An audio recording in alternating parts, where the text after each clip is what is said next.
Well, thank you very much.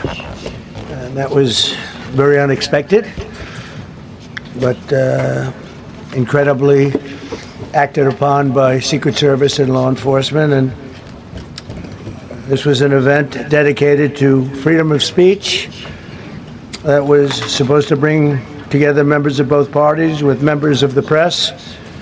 And in a certain way it did, because the fact that they just unified, I saw a room that was just totally unified. It was in one way very beautiful, a very beautiful thing to see. A man charged a security checkpoint armed with multiple weapons, and he was taken down by some very brave members of Secret Service, and they acted very quickly and have just released, for purposes of transparency, clarity, I've ordered it to be put out. You probably have it by now, put out on Truth and put out on many other platforms.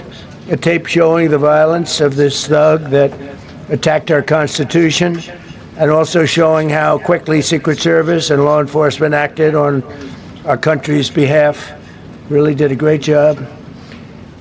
One officer was shot, but saved by the fact that he was wearing obviously a very good bulletproof vest. He was shot from very close distance with a very powerful gun, and the vest did the job. I just spoke to the officer, and he's doing great. He's in great shape.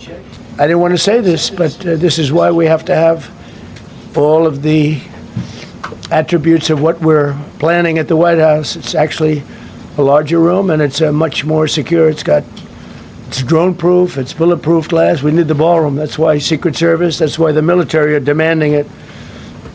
They've wanted the ballroom for 150 years for lots of different reasons, but today's a little bit different, because today we need levels of security that probably nobody's ever seen before. But everyone owes a tremendous debt of gratitude to the courage of law enforcement.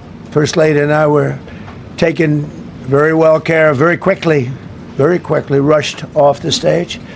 Vice President J.D. Vance, who's here, was likewise beautifully done. He was just saying how quickly everybody acted, law enforcement, Secret Service in particular in this case, but law enforcement. Marco had the same thing.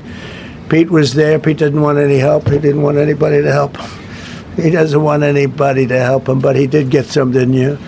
And I think you also said that it was very impressive. So with that, I'd like to ask Todd Blanche to come up, say a few words, and tell you it's already underway. The man has been captured. They're going to his apartment. I guess he lives in California, and he's a sick person, a very sick person, and we don't want things like this to happen. I think it's very important that I say, though, and I told the representatives of the evening, they did such a beautiful job. It was such a beautiful evening. And again, they're talking about free speech in our Constitution. That's what it's all about, not just White House correspondents. It looked like he checked it twice. Lieutenant Hudson, you monitoring this there? Here it comes up. Obviously.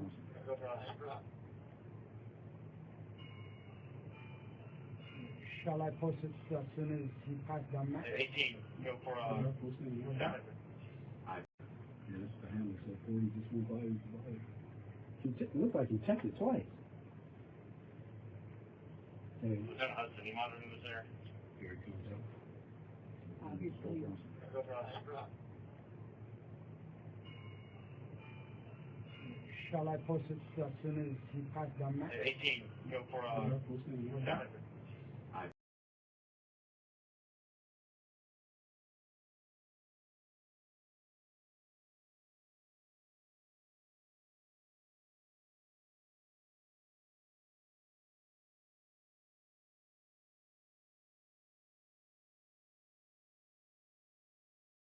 And he was taken down by some very brave members of Secret Service, and they acted very quickly and have just released, for purposes of transparency, clarity, I've ordered it to be put out. You probably have it by now, put out on Truth and put out on many other platforms. Ladies and gentlemen, the 45th and 47th President of the United States, Donald J. Trump, and First Lady Melania Trump.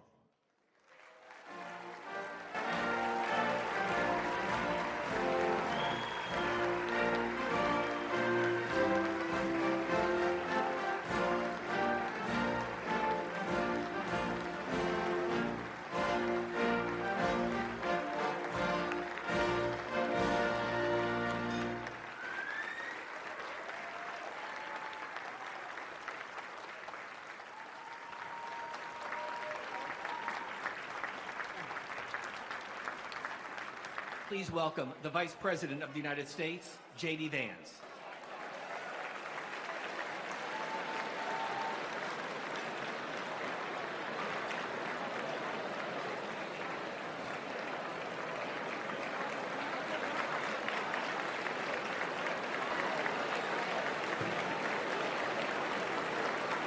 They are fighting with each other. There's tremendous infighting. They're probably fighting for leadership. In many cases, I think they're fighting not to be the leader because we knocked out 2 levels of leaders. But I'll deal with whoever we have to. But there's no reason to wait 2 days, have people traveling for 16, 17 hours. On Iran, as you're figuring out who is in charge, if the hardliners or IRGC-aligned leaders have greater power in Iran, can the U.S. make a deal with those factors? Whoever's running the show. Are we communicating with those Deal with whoever runs the show. They don't know. They are fighting with each other. There's tremendous infighting. They're probably fighting for leadership. In many cases, I think they're fighting not to be the leader because we knocked out 2 levels of leaders. But I'll deal with whoever we have to. But there's no reason to wait 2 days, have people traveling for 16, 17 hours. And we're not doing it that way. We'll do it when they want. They can call me. We have all the cards. We've won everything. We have all the cards. Yesterday you said to Reuters that we're dealing with who is in charge now. What changed from yesterday to today? Nothing. It's just that they gave us a paper that should have been better. And interestingly, immediately when I canceled it, within 10 minutes we got a new paper that was much better. What was on that paper, sir? What was We talked about they will not have a nuclear weapon. It's very simple. Look, that whole deal is not complicated. Iran cannot have a nuclear weapon. It's very simple. We want to beat China at the industry. We're leading with crypto. We're leading with AI. And I really feel I have an obligation from this. As a president, I have to be able to make sure that all of our industries do well. Crypto is a big industry. It's become somewhat mainstream. The banks have it. People have it. And I think as the leader of the country, we want to lead in AI. And we're leading China by a lot in AI, and we're also leading in crypto.